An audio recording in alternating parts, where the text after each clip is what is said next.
Et je vais demander à ceux qui sont éprouvés.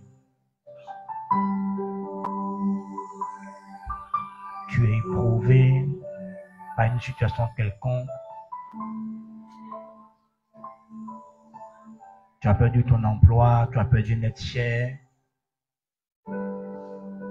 Tu subis une épreuve, tu fais face à un besoin, face à une difficulté, tu te sens éprouvé, tiens-toi debout.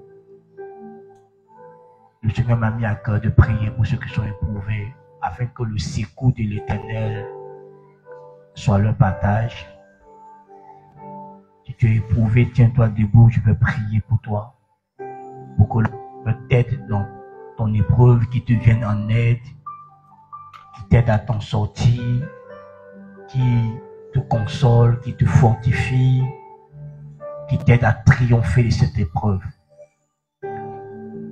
Père, je veux apporter maintenant tous les membres de cette église, ceux qui sont présents là et ceux qui ne le sont pas, et qui passent par des moments difficiles, qui passent par des épreuves, par tout genre d'épreuves. Nous prions que ton secours le vienne maintenant en aide. Que ton intervention soit manifestée dans leur situation. Que tu les donnes de triompher de ces afflictions, de ces épreuves. Que tu les donnes de sortir vainqueurs par ton secours, par ton assistance, par ton aide, notre Père. Apporte une consolation à celui qui a besoin de consolation. Donne la force à celui qui en a besoin. Pouvoir aux besoins de celui qui en a besoin. Pouvoir toi-même. Réponds à ses prières, réponds à ses cris. Ouvre la porte au devant de lui. Interviens, notre Dieu. Étends ta main et que les portes s'ouvrent maintenant. Que des miracles se produisent dans leur vie. Que des guérisons se produisent pour ceux qui sont éprouvés par la maladie. Guéris-les! Que le mal qui s'attaque à leur corps, que le mal qui s'attaque à un organe de leur corps soit détruit dans le nom puissant de Jésus-Christ. Que l'onction de la guérison soit libérée dans leur corps et que tout mot soit détruit, toute infimité soit détruite dans le nom de Jésus-Christ de Nazareth. Ceux qui sont éprouvés financièrement, ouvre les portes, interviens dans l'œuvre de leurs mains, interviens dans leurs finances et restaure leurs finances dans le nom de Jésus-Christ.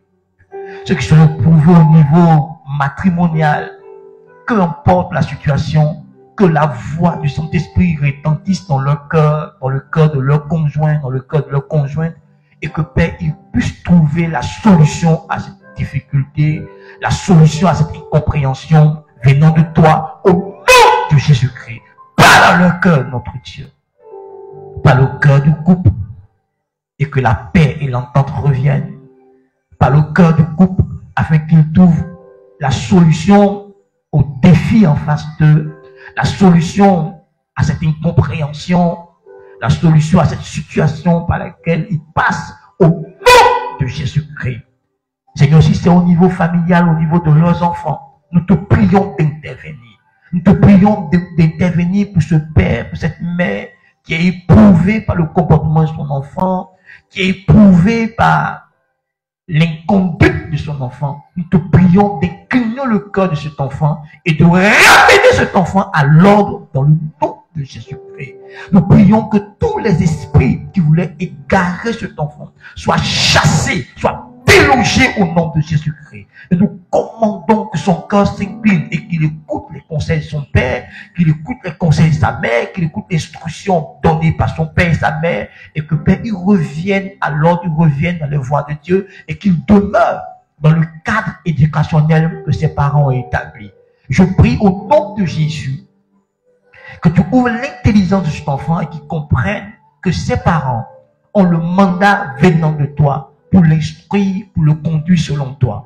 Père, je prie que toute séduction du monde qui avait envahi son esprit et son cœur soit brisée par la puissance du Saint-Esprit. Et que tu interviennes dans son cœur tout esprit de rébellion qui avait pris possession de son cœur. Nous délogeons cet esprit de rébellion dans le nom de Jésus-Christ. Et nous inclinons son cœur maintenant à l'obéissance à la parole de Dieu, à l'autorité de son Père et sa Mère. Et nous commandons que le principe de l'honneur s'établisse dans son cœur et qu'il honore son Père, honore sa Mère, qu'il les prenne en considération et qu'il respecte leur autorité dans le nom de Jésus-Christ. Nous prions que tu le loignes de toute mauvaise compagnie dans le nom puissant de Jésus-Christ. Et nous prions que dans son environnement, dans ses relations, tu le guides afin qu'il choisisse de bons amis, des amis qui craignent Dieu, des amis qui aiment Dieu, des amis qui prennent au sérieux leurs études, des amis qui ont de bonne moralité. Père, nous prions que tu aides ces enfants à faire de bons choix dans leurs amitiés, dans le nom de Jésus-Christ. Nous prions notre Père, afin que quiconque ait éprouvé, qui est en conflit avec son patron, qui est en conflit avec un partenaire, qui est en conflit avec un fournisseur, que tu interviennes dans sa vie professionnelle au nom de Jésus-Christ et que tu rétablisses l'ordre maintenant dans le nom de Jésus. Quiconque, Seigneur, veut changer d'emploi, nous prions qu'une porte s'ouvre pour lui dans le nom de Jésus-Christ. Quiconque est en quête d'emploi, nous prions au nom de Jésus que la porte s'ouvre et que Père, une entreprise l'embauche au nom de Jésus-Christ. Nous prions que quiconque est à la recherche des financements pour se mettre à son propre compte, nous commandons que la porte s'ouvre, que le ciel relâche le financement afin que Père puisse créer son entreprise, créer son commerce pour se mettre à son propre compte dans le nom de Jésus. Interviens dans la vie de ton peuple. Nous prions, Père, que tous ceux qui n'arrivent pas à prier, qui avaient du mal à prier, qui étaient lourds dans la prière, assoupis dans la prière, que le vent du Saint-Esprit souffle en eux et que la force de l'Esprit leur soit communiquée et que poussés par le Saint-Esprit, ils se mettent à prier, qu'ils retrouvent leur vie de prière.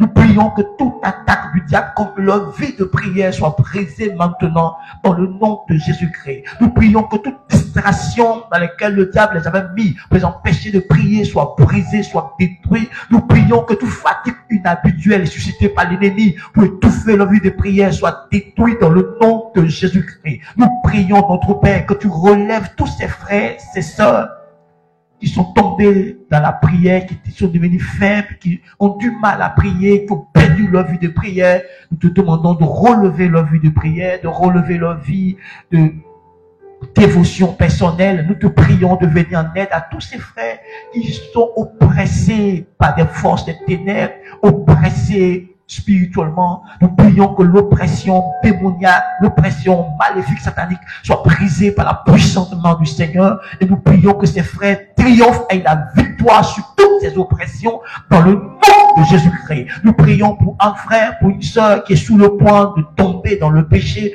étant éprouvé à résister et sous le point maintenant de lâcher prise. Nous prions que fortifié par le Saint-Esprit de l'intérieur, il résiste jusqu'au bout afin que Satan s'éloigne de lui. Nous prions que tu rends ce frère fort, tu rends cette sœur forte afin qu'elle ne succombe pas, qu'il ne succombe pas dans le péché, dans le nom de Jésus-Christ. Nous te demandons ton aide, nous te demandons ton assistance, nous te demandons ton secours pour tous ces frères, ces sœurs qui sont éprouvés dans un domaine quelconque de leur vie. Viens-leur en aide et donne-leur de triompher, donne-leur la victoire. La Bible dit que la victoire vient de toi. Alors donne-leur la victoire et qu'ils triomphent de toutes ces épreuves au nom de Jésus-Christ. Et nous prions surtout notre Père qu'il ressorte de ces épreuves grandies, qu'il ressorte de ces épreuves maturées au nom de Jésus-Christ, qu'il ressorte de ces épreuves plus forts, plus vivants, plus actifs pour toi, plus attachés à toi, qu'il ressorte de ces épreuves encore plus grands, plus puissants, redoutable pour l'ennemi dans le nom de Jésus-Christ. Tu m'as appris que l'épreuve est une école. Alors je prie que Seigneur, il sorte et qu'il parte en classe supérieure, qu'il monte dans des niveaux supérieurs de ta connaissance, de tes compréhensions, de tes voies, de leur utilité pour le royaume, de l'engagement avec toi. Je prie qu'ils croissent à tous les niveaux dans le nom de Jésus. Merci de les fortifier. Merci de les rendre victorieux dans le nom de Jésus-Christ. Amen.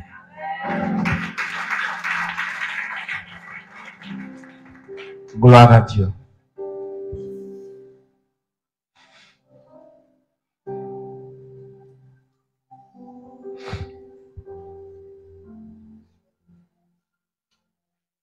nous le disions le dimanche passé, occupe-toi des affaires de ton Père céleste.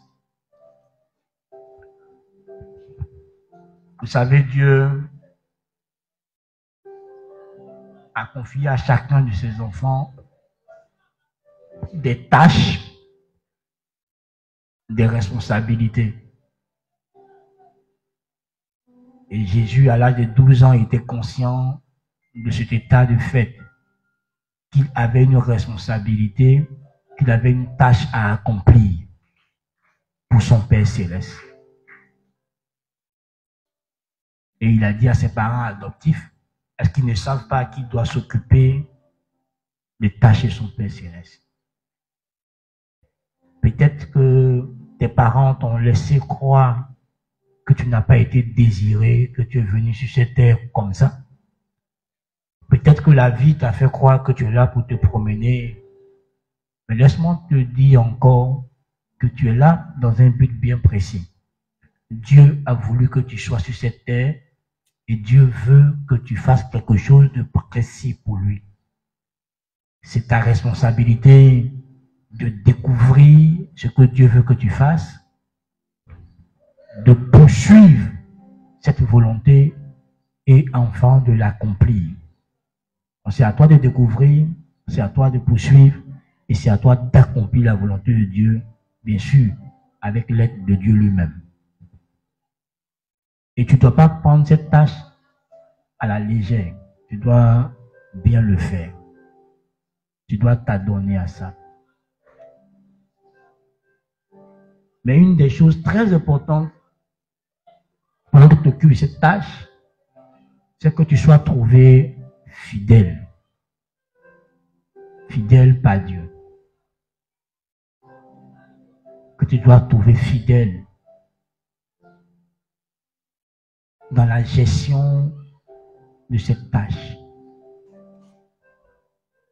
Et mon propos ce matin, c'est sois un bon et fidèle intendant du Seigneur. Sois un bon et fidèle intendant du Seigneur. La Bible dit que tout ce qu'on attend des dispensateurs des diverses grâces de Dieu, c'est qu'ils soient trouvés fidèles. Donc, sois un bon et fidèle intendant du Seigneur. Dieu s'attend à ce que tu sois fidèle dans ta tâche, dans la tâche qu'il t'a confiée, dans la tâche qu'il t'a donnée.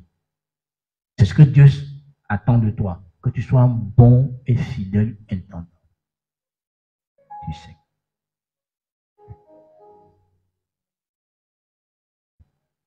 Et vous voyez dans la Bible, Jésus, après avoir enseigné sur les signes avant-coureurs de son avènement, de son retour, il a commencé à enseigner des paraboles qui vont toujours dans le même sens. Il y a la parabole des 10 vierges, et à la suite de la parabole des vierges, il y a la parabole des talents. Et dans la parabole des talents, Jésus présentera deux catégories de serviteurs. Deux catégories. Il présentera les serviteurs fidèles, utiles,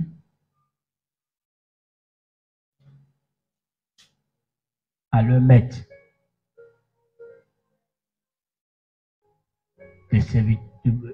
Le bon serviteur, utile et fidèle. Et puis il parlera d'un autre serviteur qui lui est méchant, est paresseux et inutile. Ce matin, tu auras l'opportunité de décider lequel de ces serviteurs tu veux être pour ton Père céleste? Est-ce que tu veux être un serviteur méchant, paresseux, inutile? Ou est-ce que tu veux être le contraire? Ça sera à toi de choisir le genre de serviteur que tu veux être, le genre d'intendant que tu veux être, le genre d'administrateur, de gestionnaire que tu veux être pour le Seigneur. Qui veux-tu être pour le Seigneur? Un bon et fidèle serviteur ou un paresseux et méchant serviteur?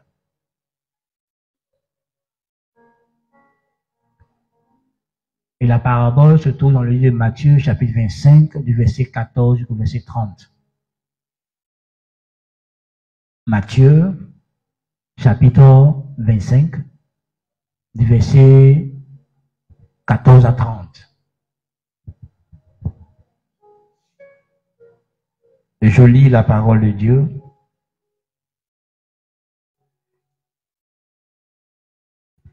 Il en sera comme d'un homme qui, partant pour un voyage, appela ses serviteurs et leur remit ses biens.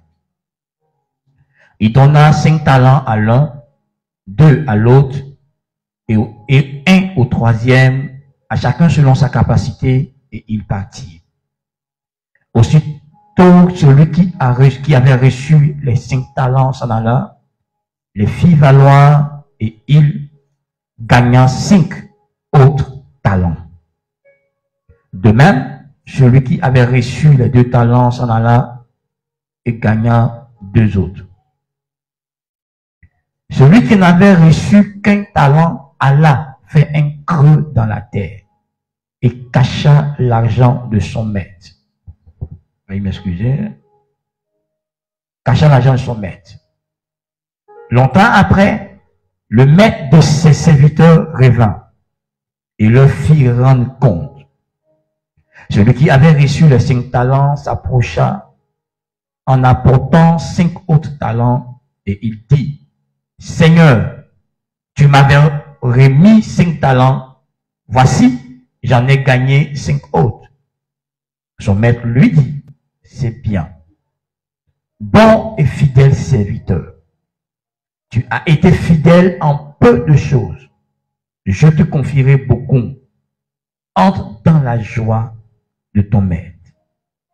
Celui qui avait reçu les 2 talents s'approcha aussi et dit: Seigneur, tu m'avais remis 2 talents. Voici, j'en ai gagné 2 autres. Son maître lui dit: c'est bien, bon et fidèle serviteur. Tu as été fidèle en peu de choses. Je te confierai beaucoup. Rentre dans la joie de ton maître. Celui qui en avait reçu qu'un talent s'approcha ensuite.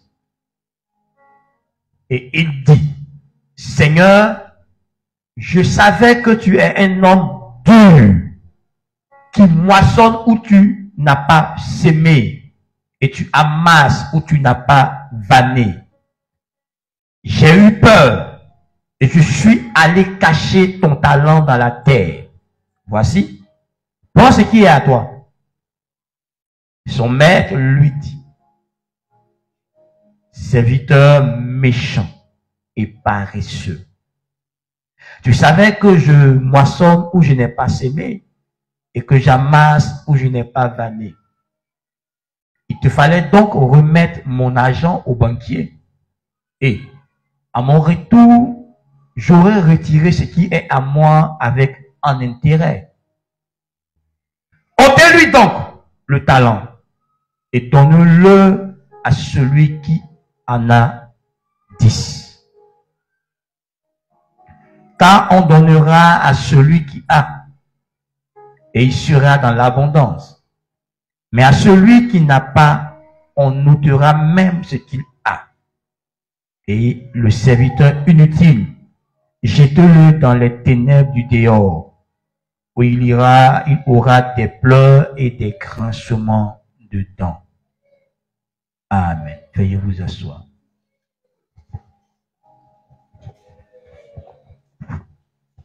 Donc, vous voyez, Jésus compare le royaume de Dieu à un homme important, un homme riche, qui a des biens et qui a des serviteurs, et qui partait pour un long voyage, et a appelé 3 de ses serviteurs et leur a distribué ses biens, confié ses biens en fonction de leur capacité. Et puis, il est parti. Mais aucun de ses serviteurs ne savait quand reviendrait le maître, mais juste parti, ou en longtemps. La Bible dit que le premier qui a reçu les 5 talents, aussitôt, lui s'est mis à les faire valoir, à les fructifier, à les rentabiliser. Et il en a eu autre, en plus des 5 premiers talents qu'il avait.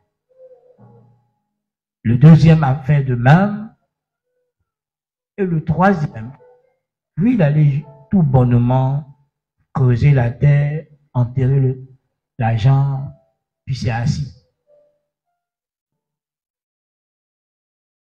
Il s'est assis pendant le longtemps que son maître a mis. Avant de revenir, lui, il était assis pendant que les autres travaillaient, les autres géraient ce que le maître leur a donné, faisait en sorte que ça se multiplie, ça se fructifie. Lui, il était assis. Il se tournait les pouces. Maintenant, longtemps après, le maître vient et les appelle pour rendre compte. Et il y a 2 autres qui rendent compte qu'eux, ils ont réussi à multiplier, ils ont réussi à doubler ce qu'il leur a confié. Et ces 2-là, il leur dira, bon et fidèle serviteur. Mais avant de prendre cette phrase, il a dit, c'est bien. Donc, le maître a montré son approbation, montré sa joie, montré sa satisfaction. Et il lui a dit, bon et fidèle serviteur. Donc, le maître a trouvé qu'ils étaient de bons serviteurs, a trouvé qu'ils étaient des fidèles serviteurs, des personnes dignes de confiance, des personnes loyales. Alors le maître dit que, comme ils ont été fidèles dans peu de choses, il leur confiera des choses plus importantes, des choses plus grandes, plus importantes. Et il est disposé à partager sa joie avec eux. Donc, il leur demande d'entrer dans la joie de leur maître.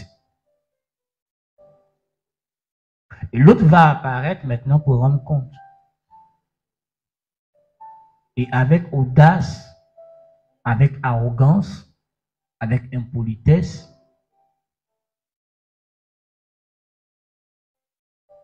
il va dire à son maître que lui, il savait que son maître est un maître impitoyable, un maître méchant, un maître dur, un voleur, un tyran.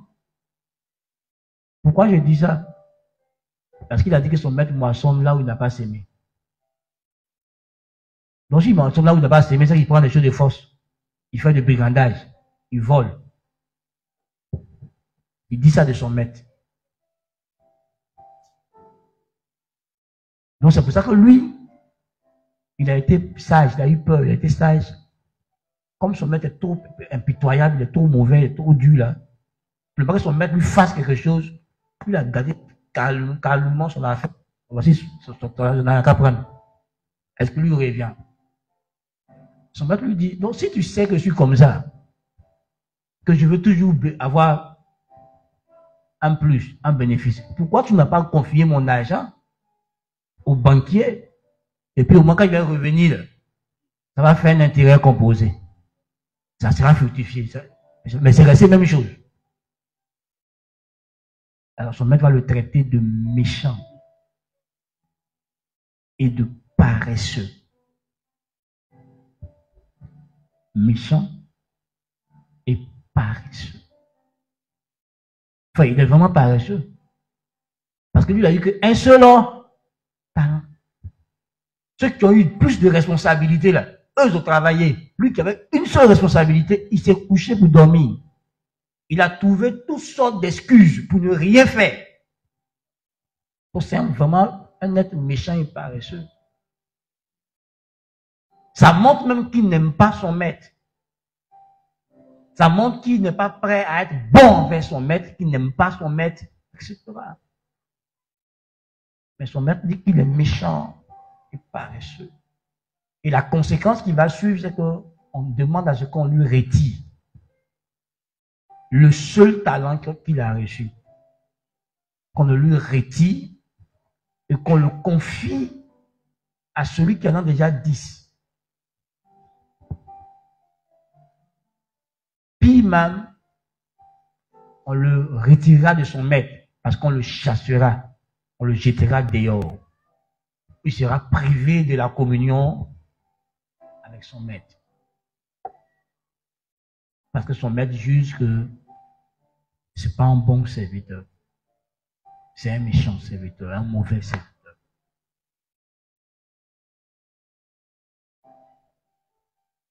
Ouais, cette parabole est remplie de tellement de leçons. Maintenant qu'on revient à notre sujet du jour, je vais toucher quelques choses qui sont dans le texte, qui me semblent importantes pour nous.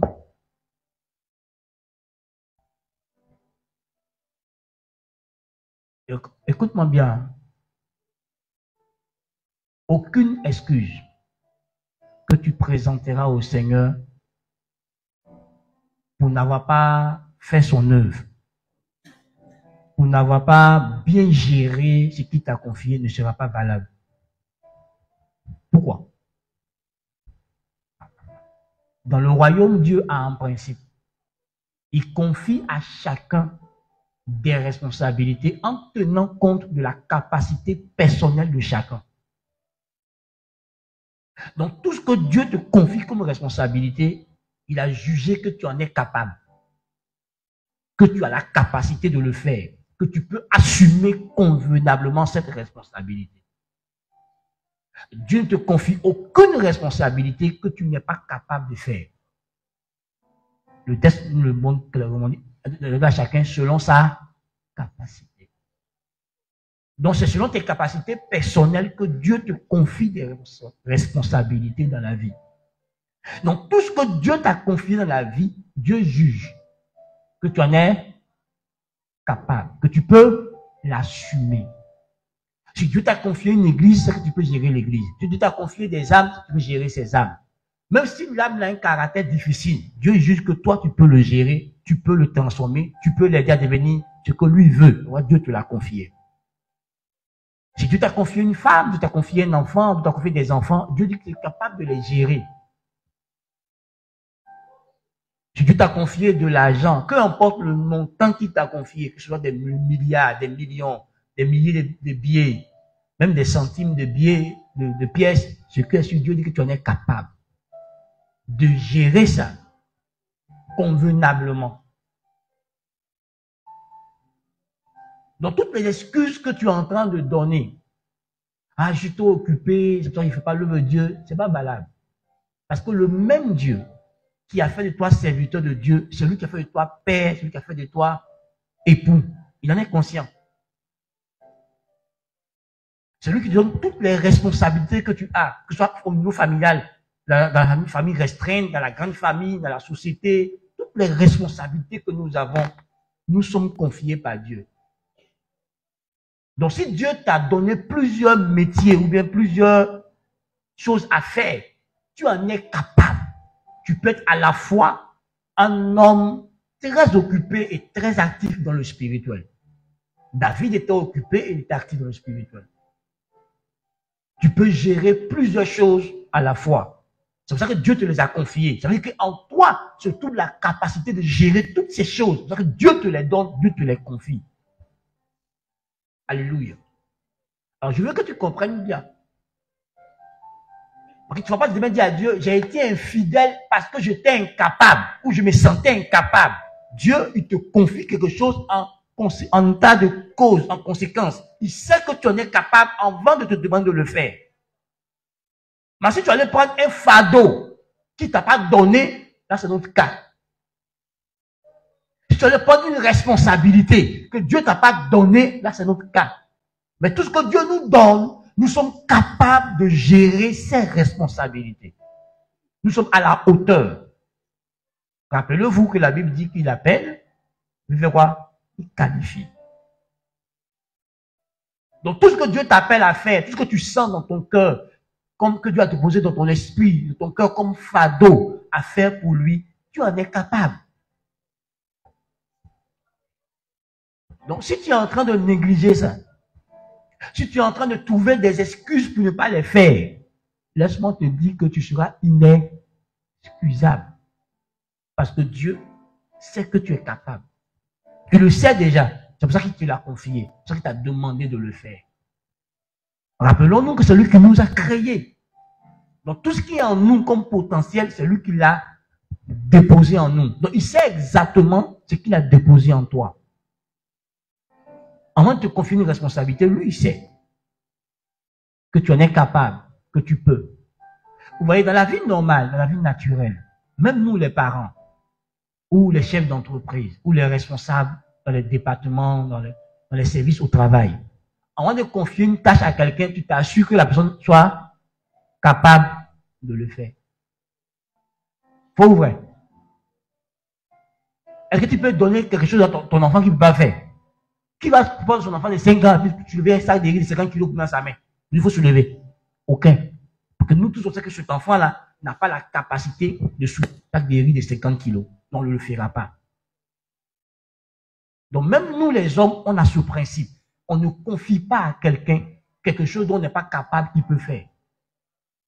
Il n'y a aucune femme ici qui va avoir un problème de gynécologie et aller se trouver devant un dentiste. Parce qu'elle sait que le dentiste n'est pas capable de faire travail de gynécologue. Il n'est pas gynécologue. Personne ne va prendre son problème de gynécologie pour aller voir un informaticien ou un mécanicien. Personne n'a problème de plomberie et puis ça va chercher un mécanicien ou un menuisier. Quand tu as un problème de plomberie, tu prends un plombier. Quand tu as un problème d'électricité, tu prends un électricien. Quand tu as un problème de finance, tu cherches un gestionnaire financier ou un expert comptable ou un économiste pour qu'il t'aide à comprendre. Donc, tu comprends, frère. Si Dieu te confie une responsabilité, tu en es. Donc, si tu la négliges, tu la fais comme tu veux, sache que Dieu sait que tu en es capable, il t'attend pour que tu lui rendes compte. Et ça, c'est le deuxième principe. Il faut te rappeler que tout ce que Dieu te confie à faire, ou ce que Dieu te demande à faire, tôt ou tard, un jour, tu rendras compte. Il te demandera de rendre compte. De rendre compte de la manière dont tu as géré tes enfants, de rendre compte de la manière dont tu as géré ta vie, de rendre compte de la manière dont tu as géré ton intelligence, tu as géré toutes les capacités, tout le potentiel qu'il t'a confié, il te demandera de rendre compte. Qu'est-ce que tu en as fait? Comment tu l'as utilisé? Qu'est-ce que tu as fait avec? Dieu te demandera de rendre compte. Dans ce siècle présent, il te demandera compte, et dans le siècle à venir, il te demandera compte. Alléluia. Dieu te demandera des comptes. Donc tu peux vivre comme tu veux, hein. Tu peux faire le je m'en fous, le malin. Tu peux jouer le rusé avec Dieu. Mais sache que la Bible dit qu'on ne se moque pas de Dieu. Ce qu'un homme aura sémé, il le moissonnera aussi. Dieu te demandera compte. Parce qu'on a tendance à oublier ça. Qu'on va rendre compte un jour nous tous de Dieu. On parle à nos femmes, on parle à nos enfants, on les traite comme on veut. Mais l'enfant que tu as est le serviteur de Dieu, est le don de Dieu, appartient à Dieu. La femme que tu as appartient à Dieu. Elle ne t'appartient pas à toi d'abord, elle appartient à Jésus. Comment tu gères ton mari, comment tu gères ta femme, comment tu gères ta maison, comment tu gères les choses que Dieu te confie, Rappelle-toi qui te demandera compte, que tu rendras compte à un moment venu de ta gestion, de ton administration, de comment tu prends soin des choses, de comment tu t'occupes des choses. Dieu te demandera compte. Quel compte rendras-tu à Dieu? Il faut que cela reste constamment présent dans ton esprit. Au soir de ma vie, quand je me trouverai devant Jésus, quel compte je ferai de ma vie? Quel compte je vais rendre de ma vie? Est-ce que le compte que je vais rendre de ma vie sera approuvé par Dieu ou désapprouvé par Dieu? Ne vis pas pour vivre. Vis de manière intentionnelle. Vis de manière à ce qu'un jour tu entendes de la part de Dieu, fidèle et bon serviteur. Vis de manière à ce qu'un jour tu aies l'approbation de ton maître te disant, fidèle et bon serviteur, rentre dans mon repos, rentre dans ma joie. Comment tu vis? Comment tu fais les choses? Frère, un jour tu rendras compte. Un jour tu rendras compte. Que diras-tu à Dieu dans ton compte rendu? Nous tous on sait que la réaction de notre patron dépend du compte rendu qu'on fait de nos tâches. Qu'est-ce que tu diras à Dieu? Quel compte rendras-tu à Dieu?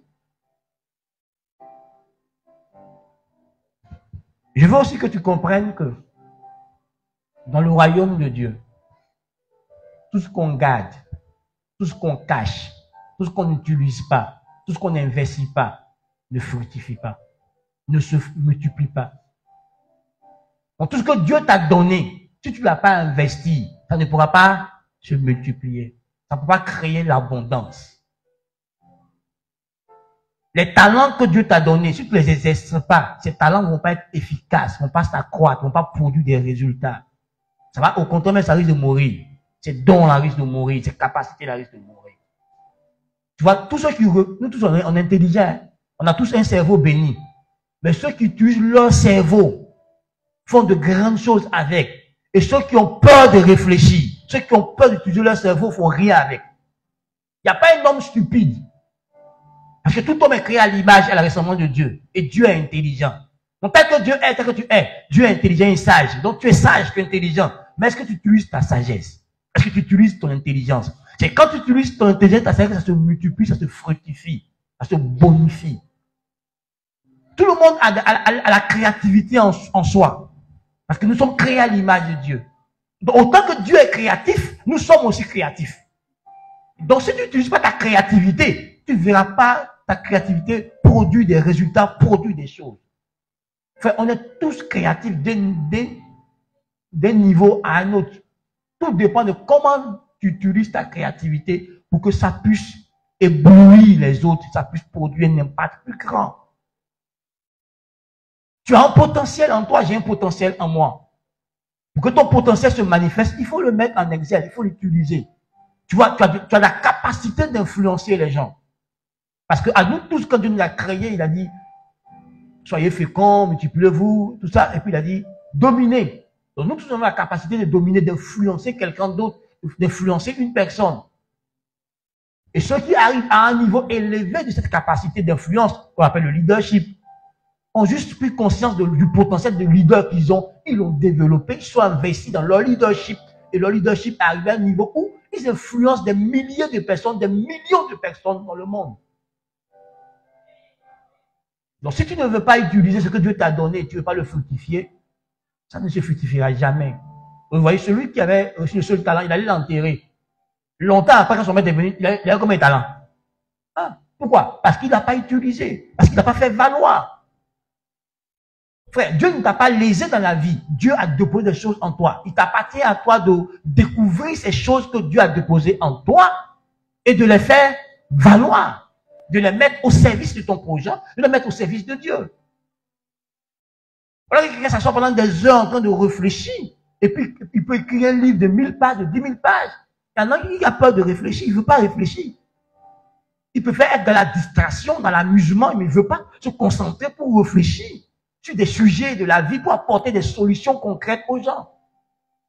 Vous savez, l'un des moyens les plus rapides d'avoir de l'influence sur les autres, c'est de leur apporter des solutions à leurs problèmes. Plus tu es une solution, plus les gens te suivent. Je répète, plus tu es une solution, plus les gens te suivent. On ne suivra pas quelqu'un qui ne nous apporte pas de solutions à nos problèmes. Ouais, tous les grands leaders qu'on suit aujourd'hui dans le monde, ils ont apporté des solutions concrètes à des situations concrètes dans le monde.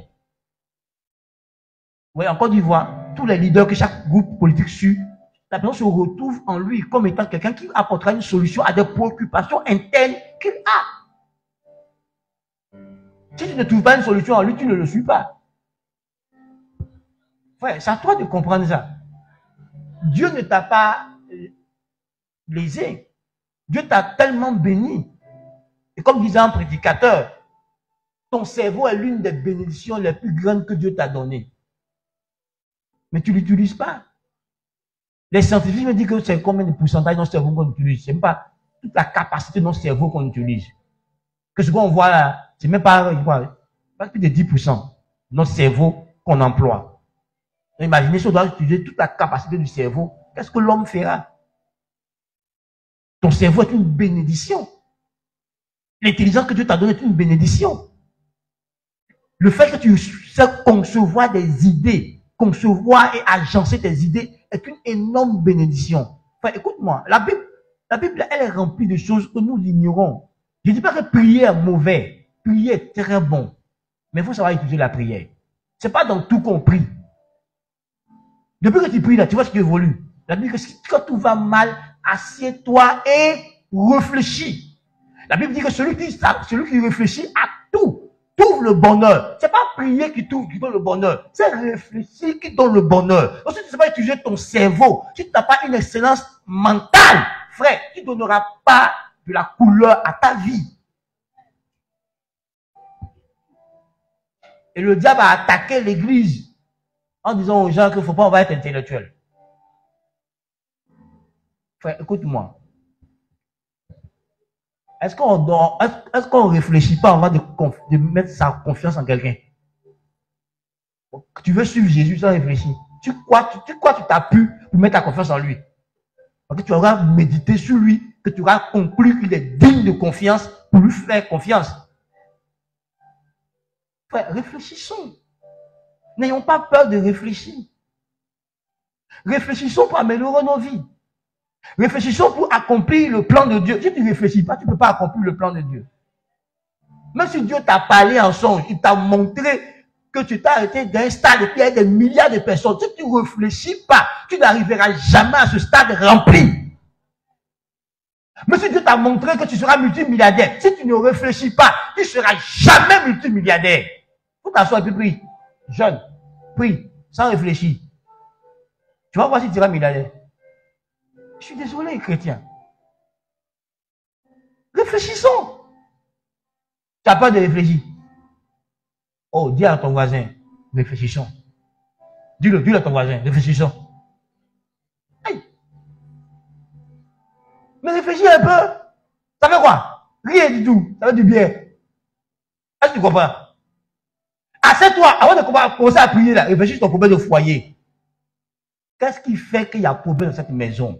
Comment je me comporte? Comment mon mari me comporte? Réfléchis d'abord. Mais quand tu as trouvé le problème, tu peux maintenant parler du problème à Dieu pour que Dieu vous aide. Mais tu ignores le problème de Dieu, il faut intervenir. Il intervient dans quoi? Dans quoi il intervient? Tu es en train de demander quoi? Une demande imprécise. Quand ta demande est précise, tu verras l'efficacité de la prière. Quand les demandes sont précises. Si toi, tu ne sais pas ce que tu veux, et tu pries. Tu vois, quand la chauffe là, il prie en langue. Il prie en langue pourquoi? Il sait pas ce qu'il va dire. C'est pas le Saint-Esprit qui a poussé à prier en langue. Écoute bien. Il y a où le Saint-Esprit pousse à prier. Tu comprends? Et puis il y a où toi-même tu pries en langue. En fait, tu ne sais pas ce que tu as demandé à Dieu. Donc comme tu ne connais pas ce que tu as dit à Dieu, quand tu ne sais pas ce que tu veux. Écoute-moi bien. Tu veux une chose, Mais tes actions font le contraire de ce que tu veux. Là, terre à terre. Une femme veut que son mari la traite avec beaucoup d'aimabilité, qu'il soit aimant. Une femme qui veut que son mari l'aime doit faire quoi? Les femmes là, dites-moi. Hein, maintenant quoi, si tu veux que ton mari t'aime, tu fais quoi? Comment on fait? Vous ne pouvez pas mentir sur vous. Comme tu es là, dit. Hein? Bon, elle dit que tu seras intentionné. Tu seras avec ses petits soins. Mais là, vous-même, là, vous voyez, est-ce que vous faites ça? Tu veux que ton mari t'aime, mais tu lui parles mal. Tu veux que ton mari t'aime, mais tu ne donnes pas la paix dans la maison. Tu veux que ton mari t'aime, mais tu gaspilles son argent. Et tu veux qu'il te donne l'argent encore. Or, tu gaspilles. Tu n'investis pas l'argent. Tu veux que ton mari t'aime, mais tu es impoli, tu es rebelle, tu es insoumise dans la maison. Comment tu veux qu'il t'aime dans ça? Tu veux que ton mari te confie ces choses, mais tu ne sais pas garder secret. Et lui, il s'est rendu compte que tu ne sais pas garder secret. Il s'est rendu compte que tu ne sais pas gérer tes émotions. Et quand tu es dans la joie, tu dis des choses que tu ne dois pas dire aux autres. Tu donnes des informations que tu ne dois pas donner. Parce que ta joie a débordé. Lui, il s'est rendu compte de ça. Et tu veux qu'il te confie ses secrets. Il s'est rendu compte que quand tu es triste, quand tu es en colère, et qu'on touche ton bouton sensible, tu vomis tout. Comme si c'était le tuyau de robinet qui est cassé. Tout ce que tu ne dois pas dire là, tu dis. Lui, il s'est rendu compte de ça. Et tu veux qu'il te confie tes secrets. Enfin, il sait que si tu es en colère, tu vas tout dire. Si tu es trop joyeux aussi, tu vas tout dire. Ta joie déborde trop. Ta colère déborde trop. Tu risques de donner des informations à qui tu ne dois pas donner information. Le gars, il s'est rendu compte en t'observant. Il ne va pas te confier ces choses les plus intimes. Pas parce qu'il a confiance en toi. Pour te protéger toi-même et se protéger lui. Il ne te dira pas. Parce qu'il t'a observé. Et puis il s'est rendu compte que tu es trop fragile là-bas. Tu vois, si tu veux que quelqu'un se confie en toi, tu vas devenir quoi? L'homme qu'il faut. Tu ne peux pas être le contraire et puis t'attendre qu'on te confie des choses. Est-ce que tu comprends? Un homme qui veut que sa femme soit soumise, tu la traites comment? Est-ce que tu prends le temps d'écouter ta femme? Est-ce que tu es prévenant avec ta femme? C'est ça. Mais il veut une femme soumise. Mais toi-même, tu fais d'elle une femme rebelle parce que tu l'offenses, tu la rabaisses devant les gens, tu la dévalorises, tu mets dans son cœur des blessures émotionnelles par tes paroles, par tes actions. Et tu t'attaches à quelqu'un qui est frustré, quelqu'un qui est blessé, quelqu'un qui se sent dévalorisé, quelqu'un qui n'a pas confiance en elle-même. Elle te respecte, elle t'honore, elle se soumet à toi. C'est pas possible. Parce que tu lui as appris à ne pas avoir la maîtrise de ses émotions. Tu as détruit ses émotions, tu as détruit sa personnalité par tes propos, par tes actions. Tu l'as rabaissé, tu l'as dévalorisé. Elle veut se faire valoriser. Elle va te honner devant les gens. Mais si tu honores ta femme en privé comme en public, si tu l'honores, tu ne la verras jamais te déshonorer par aucune de ses paroles et de ses actions. Parce qu'elle se sent honorée. Est-ce que tu comprends? Qu'est-ce que tu veux et qu'est-ce que tu fais? Vous voyez? Souvent on dit je veux ça, mais on fait le contraire de ce qu'on veut. Ce qu'on veut là, ça s'éloigne de nous. On ne comprend pas. Toi, tu veux que je te confie mon argent, mais dans ta réputation, tu as une réputation de malhonnête, tu as une réputation de grugeur, tu as une réputation de voleur. Je ne te confierai jamais mon argent. Parce que tu vas me voler. Tu n'es pas honnête, tu n'es pas intègre. J'ai appris que tu n'es pas un homme de parole. Je ne vais jamais te confier mon argent. Pourquoi? Parce que tu n'en es pas digne. Pourquoi on confie nos vies à Jésus? Parce qu'il nous a prouvé qu'il en est digne.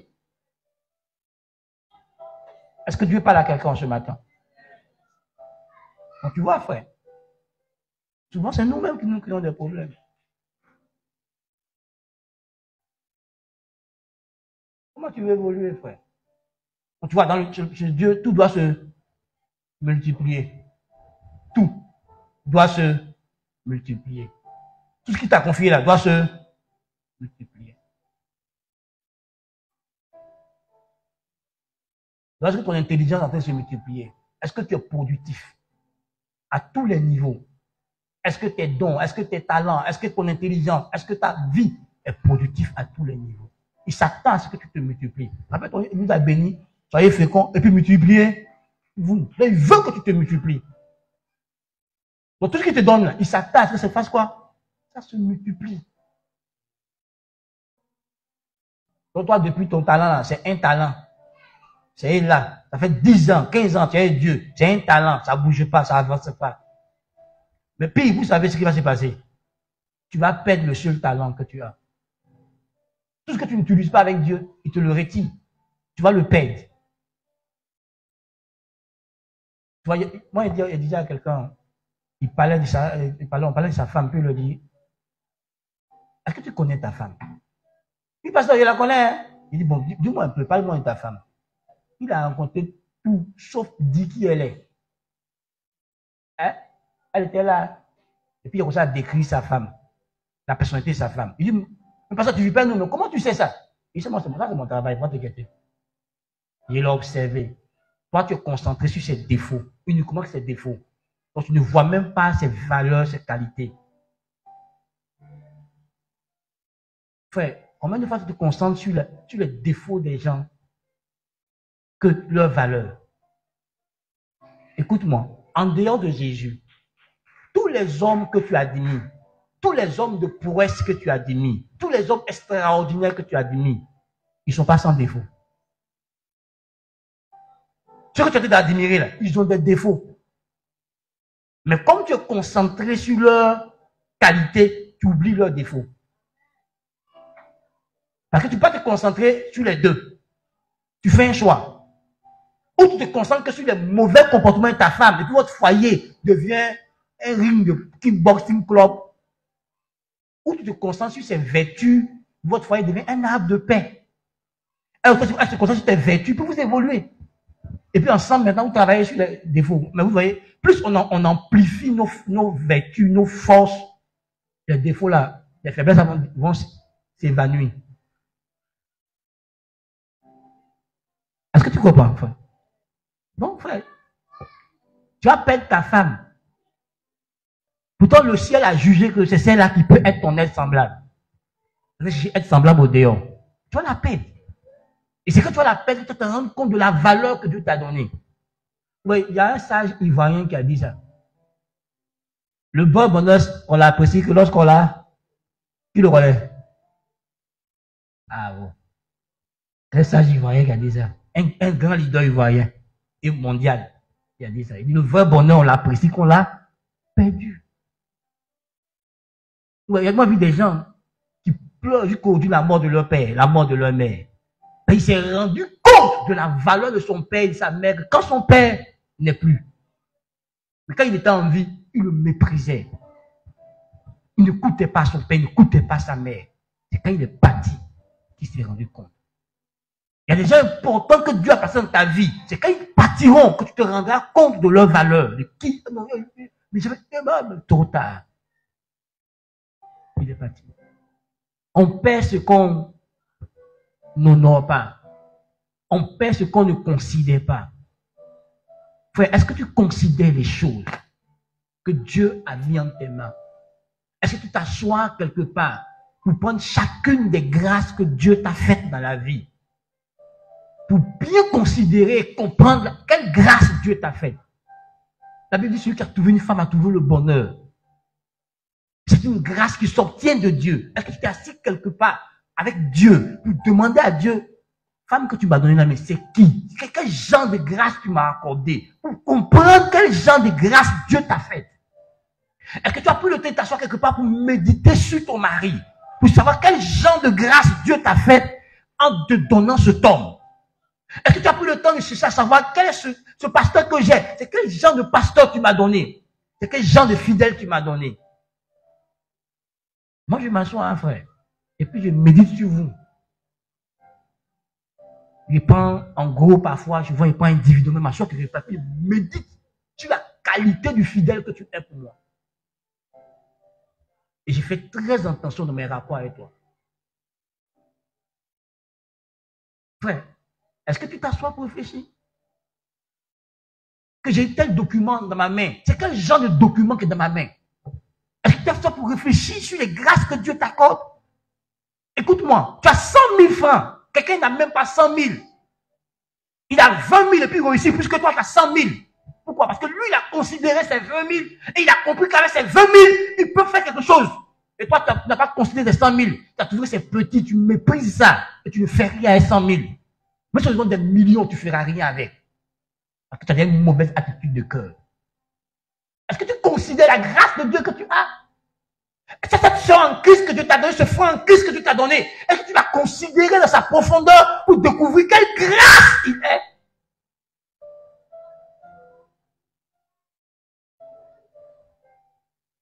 Frère, vous savez pourquoi je n'ai jamais abandonné mon père spirituel?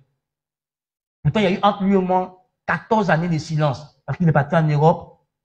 Je n'avais plus ses contacts, il n'avait plus mes contacts. Mais pourquoi il n'est pas abandonné? Demande aussi mon épouse. Il y a eu des gens qui sont venus pour que je sois leur fils. Il n'y a pas eu. J'ai eu assez. Mais parce qu'il savait qui était mon père spirituel pour moi.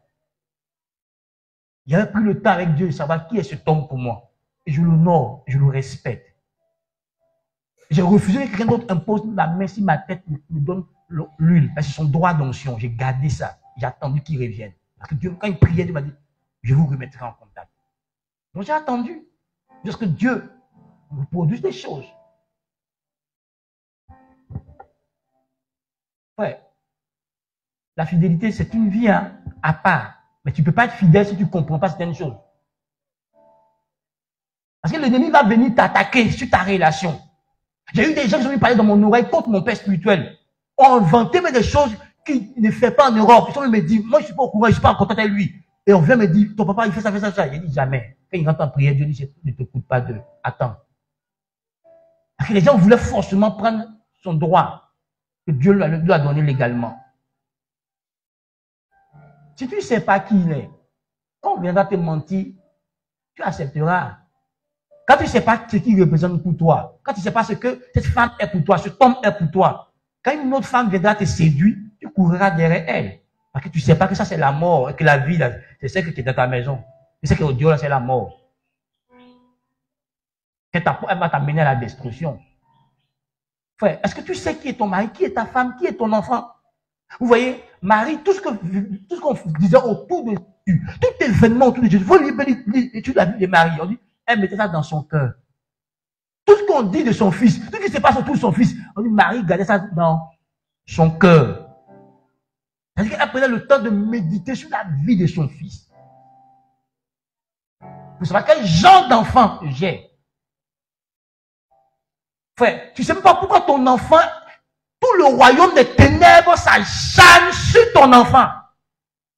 Parce qu'eux, ils ont vu l'étoile de ton enfant. Ils ont vu sa destinée. Donc, ils veulent le faire dérouter. Ils veulent l'égarer. Et toi, le père, toi, la mère, tu ignores qui est cet enfant. Donc, tu es là et tu bavardes. Au lieu de te mettre à genoux pour prier, pour pouvoir aider ton enfant à sortir de son combat, tu cries. C'est pas qu'ils ont fait en plein combat spirituel. Sa destinée est en jeu. Et dans le combat, sa destinée, des fois, ça chante contre lui. Et toi, son père et sa mère, qui doit le soutenir en prière, l'aider à combattre avec son combat, l'aider à grandir. Tu ne sais pas qui est cet enfant. Donc, tu ne peux pas. Et tu assistes en puissant la destruction de ton fils et ta fille. Parce que tu ne sais pas qui est l'enfant. Et tu ne sais même pas ce qu'il est en train de vivre. Vous voyez, quand Samson a voulu prendre une femme étrangère, la Bible dit que c'est Dieu qui a mis ce dessin dans son cœur pour qu'il rentre dans sa mission. Mais son père et sa mère s'opposaient. Parce qu'eux ne savaient pas. Comment ils ont oublié que leur enfant était là pour libérer Israël? Pourtant, on leur a dit ça à sa naissance. Non, avant sa naissance, on leur a dit. Mais ils ont oublié.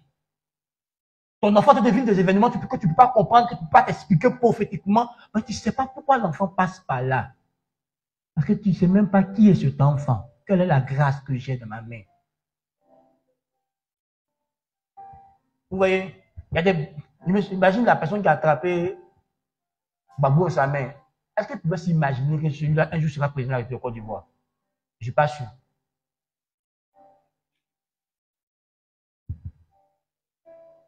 Mais il est devenu président. Ton bébé que tu t'amènes là, qui sera demain? Est-ce qu'il sera le futur Einstein du monde? Est-ce qu'il sera le futur ingénieur qui va inventer quelque chose dans le monde? Tu n'en sais rien. Qui est ton enfant qui est dans ta main? Ta fille qui couvre ta maison, là, qui elle est? Ton fils, qui il est? Est-ce que tu as pris le temps de considérer la grâce que Dieu t'a fait pour découvrir c'est quelle grâce, quel genre de grâce qu'elle a? Frère, ne soyons pas ignorants. L'ignorance, ça détruit. L'ignorance tue, mes frères. Tu as des grâces immenses. Mais c'est ton fils que tu vois là, qui va faire que toi, tu vas parcourir les pays dans le monde. Parce qu'il deviendra quelqu'un de ta vieillesse. Il va te prendre pour te promener partout. Tu n'es pas prêt à investir dans la vie de l'enfant. Tu n'es pas prêt à te battre pour que l'enfant aille loin dans ses études. Tu vas briser. Oh my God. Tu vas briser ton futur. Il y a des choses que Dieu a prophétisées sur toi, que tu vas vivre que par ton fils, par ton enfant. S'il devient ce qu'il doit être, si tu ne discernes pas, tu ne vivras pas ces parties de ta vie. Je t'en supplie ce matin. Comprends-moi. Comprends-moi profondément. Comprends-moi profondément. Je prie que le Saint-Esprit t'ouvre l'intelligence et que tu me comprennes profondément dans cette pensée.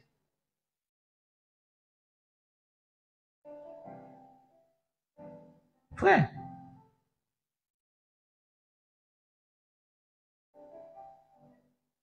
mon père biologique est une bénédiction pour moi, ma mère biologique est une bénédiction pour moi. C'est eux qui me fallait pour que je devienne ce que je suis là. Et pas quelqu'un d'autre. Et je rends grâce à Dieu pour leur vie, tous les jours. Je bénis Dieu pour leur vie, pour mon père biologique, ma mère biologique, ma mère spirituelle, mon père spirituel. Je rends grâce à Dieu pour leur vie. Je rends grâce à Dieu pour tous mes professeurs, tout ce que j'ai connu. Frère, est-ce que tu considères bien les voies par lesquelles tu passes? Tu penses qu'il y a quelque chose qui est hasardeux? Pour toi, oui, mais pas pour Dieu. Dieu a tout prévu, Dieu sait tout et puis il a déposé ça dans ta vie. Il est au contrôle. Même quand il te semble qu'il n'est pas au contrôle, il est au contrôle. Je t'en prie ce matin. Comprends-moi bien. C'est pourquoi tu dois devenir un fidèle intendant de Dieu. Parce que si tu considères bien les choses qu'il t'a confiées, tu pourras en prendre soin comme il se doit. Tu pourras en prendre soin convenablement. Est-ce que cet homme-là a considéré son talent? Il n'a pas considéré. Il a enterré ça. Ceux qui ont considéré ont fructifié leur talent. Mais vous voyez, derrière leur talent se trouvait quoi? D'autres responsabilités, d'autres choses que Dieu voulait leur confier. C'est pas seulement les 5 choses qu'il voulait confier à l'autre. Il voulait confier plus que ça. Mais il les testait d'abord. Il testait d'abord. Dieu t'a confié un peu d'argent pour voir comment tu vas gérer. Pourtant, Dieu, dans sa pensée, c'est pas un peu d'argent qu'il veut te confier, c'est des milliards qu'il veut te confier. Mais il te teste d'abord avec quelques millions pour voir comment tu vas te comporter, comment tu vas prendre soin de ça. Dieu veut que tu t'occupes de plusieurs foyers, mais il te confie d'abord un couple, 2 couples, pour voir comment tu gères ces couples, comment tu t'investis dans la vie de ces couples avant qu'il te donne un ministère de couple. Dieu veut t'utiliser pour guérir des malades, mais il t'amènera des petites maladies, petites maladies. Maux de tête, ceci, il verra comment tu as te fait. Avant qu'il t'envoie les cancers, les sida, il testera. Il t'a guéri maux de tête et que tu penses que tu es devenu Dieu, tu vas pas guérir sida. Mais si c'est pour maux de tête, tu penses que tu es devenu Dieu, et pour sida, tu as devenu quoi? Frère, est-ce que Dieu te parle ce matin? Non, il sont de nettoyer ma route, quoi. Envoyez mon message. Ah. Qui est ton enfant? Qui est ta femme? Qui est ton patron? Qui est ton pasteur? Qui est ton ami? Qui est ton fournisseur? Qui est ton partenaire? Qui il est? Pourquoi Dieu t'a mis en contact avec lui? Vous voyez, Ruth a su qui était Naomi. Orpa n'a jamais su qui était Naomi. Donc elle suivait Naomi, sans savoir qui elle était. Quand Naomi a fait son speech, pour dire que tu n'as rien à gagner. Orpa c'est, Ruth dit, moi, Naomi, ne te fatigue pas. C'est la mort seule qui va nous séparer. Mais tu vois, à la suite, elle a eu quoi? De grandes bénédictions. La loyauté, ça paye toujours, mais dans le long terme. La loyauté ne paye pas vite. Parce que Dieu éprouve les loyaux. Parce qu'un principe divin dit, quiconque est fidèle dans les moindres choses, le sera dans les grandes choses. Celui qui n'est pas fidèle dans les moindres choses, ne le sera jamais dans les grandes choses. C'est pas à discuter, c'est Jésus lui-même qui le dit, en Luc chapitre 16, verset 10. Donc c'est sûr que si aujourd'hui, dans les moindres choses, tu n'es pas fidèle, c'est certain que dans les grandes choses, tu ne seras pas. Alors Dieu te fera durer dans les moindres choses, jusqu'à ce que tu apprennes la fidélité dans les moindres choses, avant qu'il te confie de grandes choses. Je veux aussi que tu comprennes que toute grâce que Dieu t'accorde, toute bénédiction que Dieu t'accorde, ce sont des responsabilités qu'il te confie. Quand Dieu t'accorde une famille, c'est une grande responsabilité. Parce que toute la venue de cette famille repose sur ton leadership et ton management. Quand Dieu t'accorde quelque chose, c'est une responsabilité, une bénédiction, une responsabilité. Un prédicateur comme John Wesley, quand sa maison a brûlé, il a dit une responsabilité de moins. Et gérer sa maison était une responsabilité devant Dieu.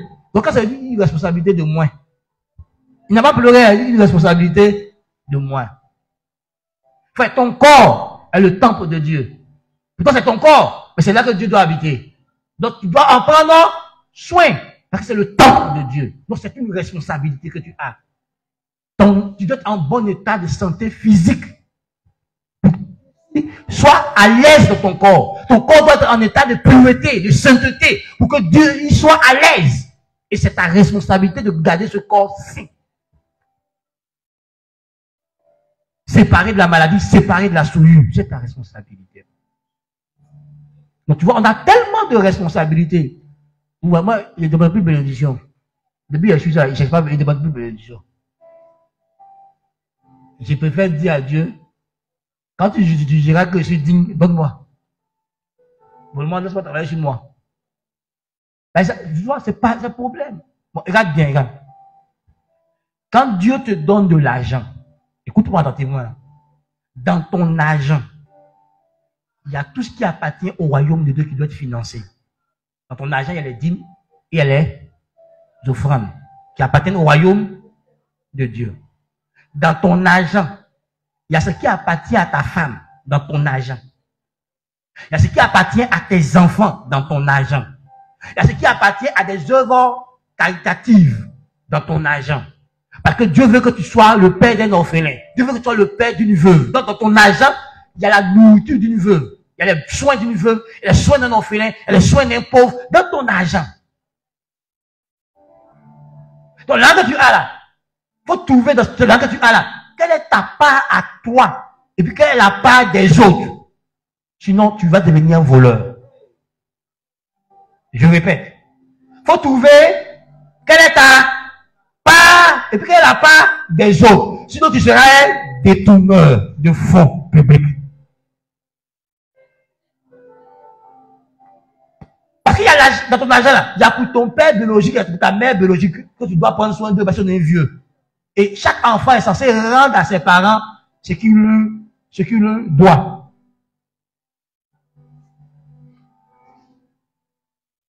Donc tu vois, si tu n'apprends pas à gérer ton argent convenablement, tu comprends que tu ne peux pas faire ce qu'il faut. Tu ne peux pas gaspiller l'argent. L'argent que Dieu t'a confié là, c'est tout important. Il y a des choses pour le royaume dedans. Il y a la part du royaume dedans.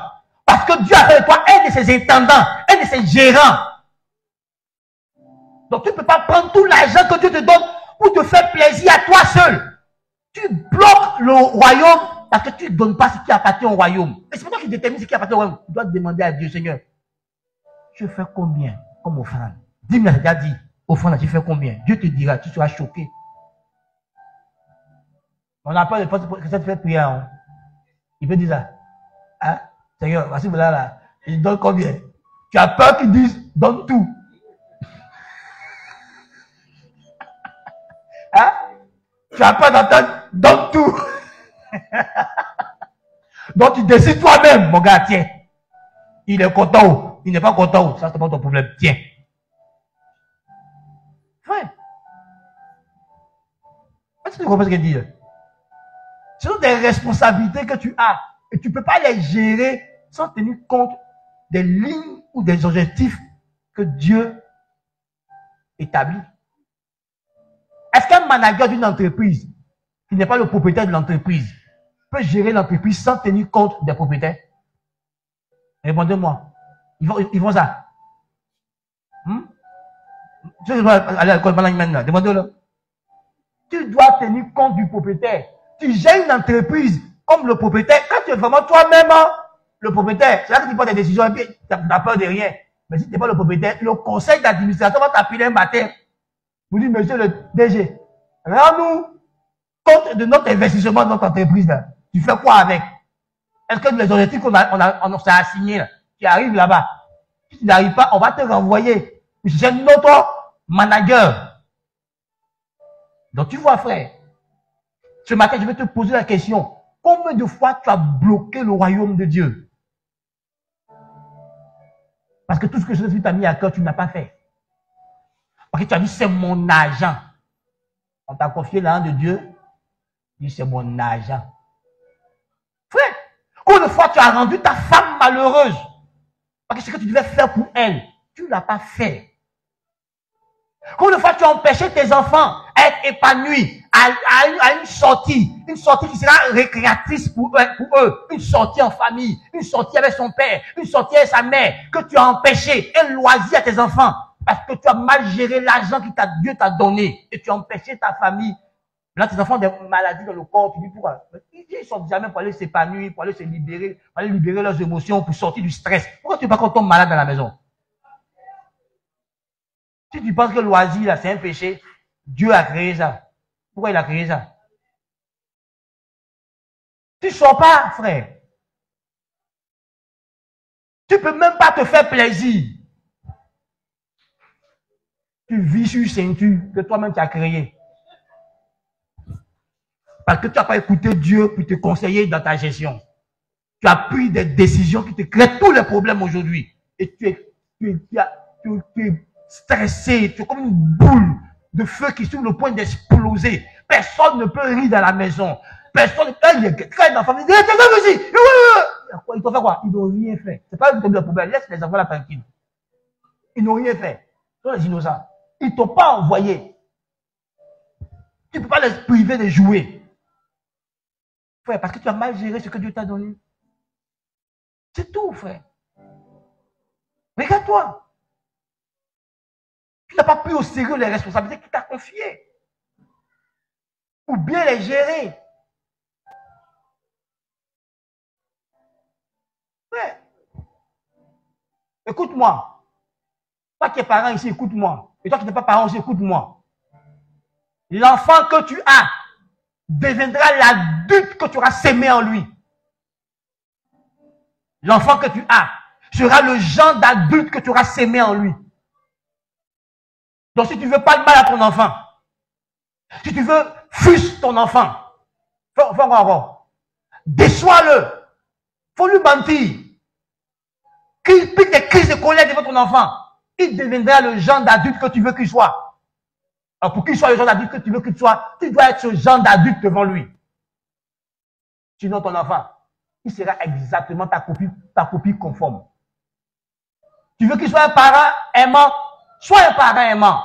Tu veux qu'il soit un époux intentionné, que ton enfant, ton fils te voit être un père intentionné. Tu veux que ta fille soit une femme responsable, bien ordonnée, qui arrange la maison. Sois ce genre de femme devant ta fille. Alors elle le sera. Sinon, ce n'est pas le contraire qui a se produit. On ne moissonne que ce qu'on a. Qu'est-ce que tu sèmes dans la vie de ton enfant?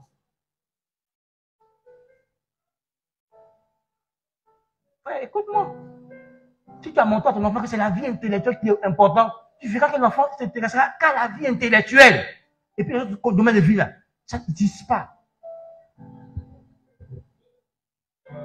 Si tu veux qu'il soit équilibré, c'est à toi d'avoir une vie équilibrée. Pour conduire ton enfant dans une vie équilibrée. Est-ce que ton enfant te voit être sociable? Est-ce qu'il te voit? Est-ce que tu vas partir ton enfant dans un orphelinat ou faire don? Puis ton enfant te voit faire don. Est-ce que tu vas à une réunion famille avec ton enfant? Ton enfant voit qu'on peut côtoyer sa famille. Est-ce que tu vas... Oh, quoi encore? Une réunion d'association de quartier. Pour que ton enfant sache que quand dans le quartier, on doit aussi de temps en temps. Quand on demande à son enfant, papa va à la réunion du quartier. Donc il sait demain, si il est dans le quartier, il doit aller aussi à la réunion. Mais tous les jours, papa est là. Il observe, il apprend. Écoute-moi, tu es une école pour ton enfant. Il apprend auprès de toi la vie. N'oublie pas que nous sommes les premiers éducateurs de nos enfants. Ceux qui donnent l'éducation parentale. Avant que vienne l'éducation scolaire. C'est d'abord parental qui commence en premier. Et ça continue tout le long de la vie de l'enfant. Qu'est-ce que tu donnes comme éducation à ton enfant? Quel genre d'éducateur es-tu? C'est une responsabilité. Si ton enfant est brigand demain, ça sera ta faute. Si ton enfant est un homme responsable, un homme bien demain, ça sera toi qui lui as inculqué ça. Quelles sont les valeurs que tu dois à ton enfant? C'est ce qui va pas pour grandir. Quand ton enfant sortira de la cellule familiale pour aller se marier, quelles sont les valeurs avec lesquelles tu veux qu'il sorte de la cellule familiale? Donc tu as de 0 ans jusqu'à l'âge où il va sortir de la maison pour lui inculquer ça. Donc si tu vois que là-bas fait que tu es en cours de route, tu peux te rattraper, le chacun peut t'aider. Parce que le mot rééducation, ça existe. Donc rééduque-le. En commençant à te rééduquer toi-même. Est-ce que Dieu parle à quelqu'un? Est-ce que tu es prêt à assumer tes responsabilités?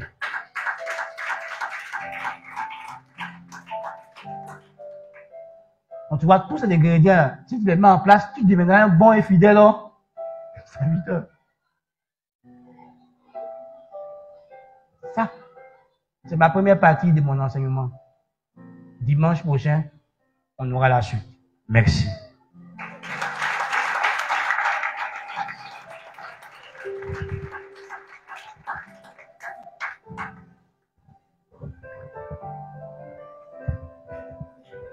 Bon, on va prier.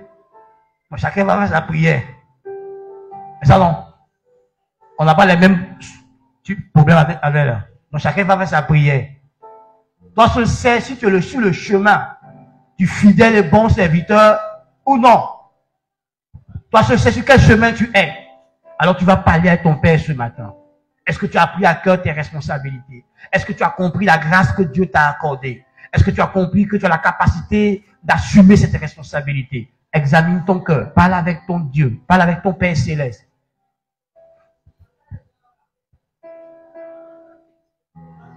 Parle avec ton Père.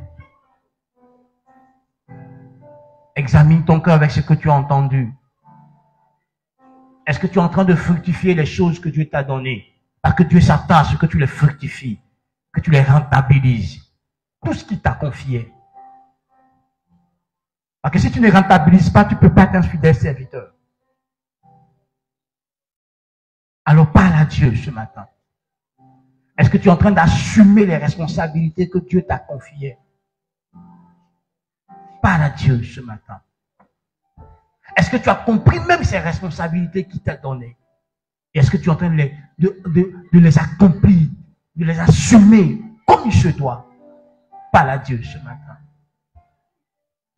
Est-ce que tu es conscient qu'un jour, tu rendras compte à Dieu? Et quel compte rendras-tu à Dieu? Parle à Dieu ce matin. C'est la conscience de toutes ces choses qui pourra faire de toi un bon et fidèle serviteur.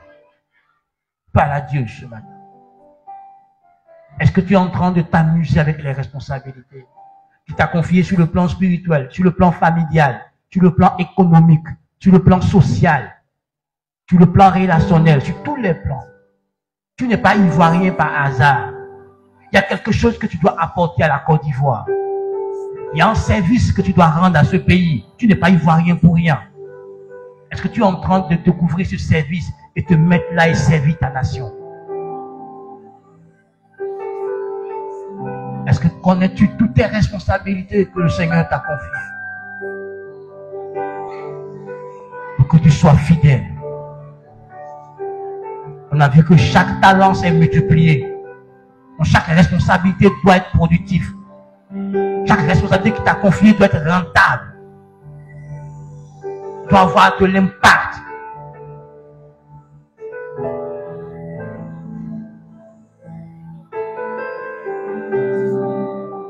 Parle à Dieu ce matin. Est-ce que tu es sur la voie du fidèle serviteur ou sur la voie du méchant et paresseux serviteur? Parle à Dieu ce matin. Parle à Dieu ce matin.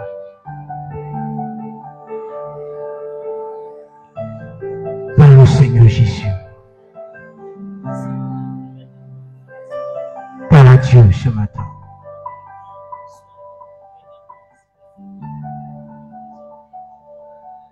Parle, mon bien-aimé, parle au Seigneur. Il n'est pas encore tard pour toi de corriger ta manière de servir ton Dieu. Dieu attend que tu sois loyal, tu sois fidèle envers lui. Que tu sois un intendant fidèle, un bon et fidèle intendant du Seigneur. Quel sérieux mènes-tu dans la gestion des choses que Dieu t'a confiées? Comment administres-tu les choses que Dieu t'a confiées?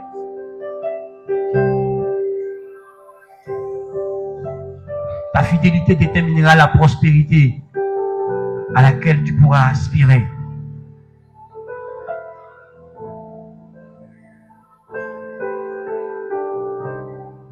Est-ce que tu voles le Seigneur?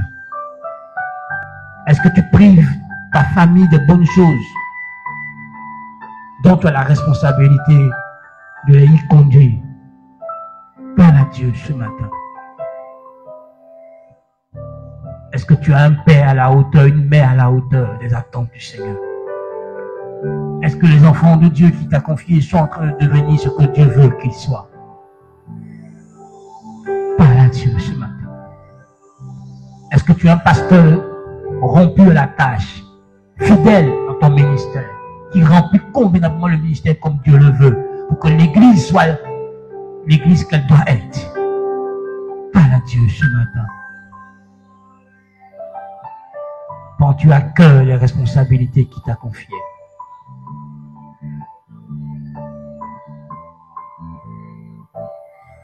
Il y a un qui n'a pas pris à cœur. Il y a deux qui ont pris à cœur les responsabilités qu'il les a confiées. Alors ils ont été productifs. Et ils ont fait la joie de leur maître. Feras-tu la joie de Jésus ou seras-tu une déception pour lui? Tu as le choix.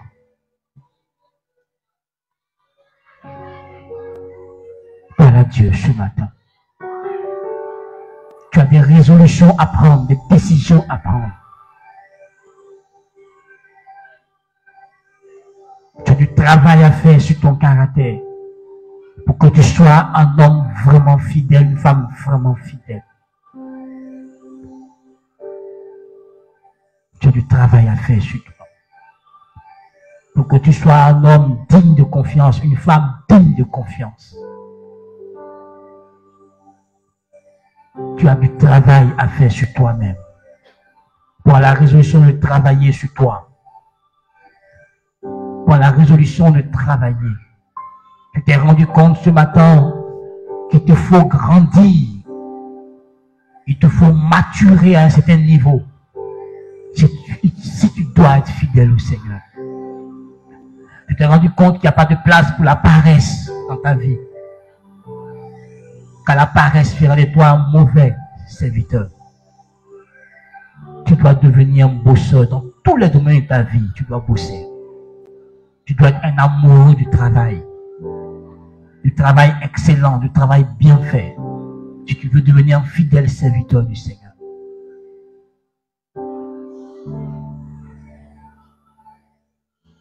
Parle à Dieu ce matin. C'est pas seulement dans l'église que tu dois être fidèle. Même dans ta maison, tu dois être fidèle. Parce que même dans ta maison, tu es au service du Seigneur. Même en entreprise, tu es au service du Seigneur. Vous voyez, Esther a changé le royaume parce qu'elle était une fidèle, elle était une simple fidèle servante du Seigneur. Elle a changé le royaume, le régime à l'époque de son mari. Parle à Dieu ce matin. Tu es au service de Dieu en entreprise. Tu es au service de Dieu dans cette nation. En tant qu'Ivoirien, tu es au service de Dieu et tu dois servir la nation ivoirienne. Est-ce que tu sais complètement la nation ivoirienne? Partout où tu es en qualité de serviteur, de servante de Dieu. Et tu dois être fidèle. Tu dois servir Dieu dans ta famille, dans ta grande famille, dans ta petite famille. Tu dois servir Dieu. Dieu compte sur toi pour le salut de certaines personnes dans ta famille. Dieu compte sur toi pour l'éducation, pour la transformation de plusieurs personnes de ta famille. Dieu compte sur toi pour impacter, pour guérir, pour délivrer des membres de ta famille, pour bénir les membres de ta famille. Tu es un serviteur de Dieu dans ta famille, une servante de Dieu dans ta famille. Tu as des responsabilités dans cette famille. Dans le peuple Atier, dans le peuple Bourreau, dans le peuple Bété, dans le peuple où tu es membre, tu es un serviteur de Dieu là-bas. Et tu dois conduire l'évangile dans ta famille. Tu dois permettre, comme Zachée, au salut d'entrer dans ta maison, d'entrer dans ta tribu, d'entrer dans ton peuple, d'entrer dans ta famille. C'est ta responsabilité. Le ciel te l'a confié. Tu dois t'en occuper avec dévouement et fidélité.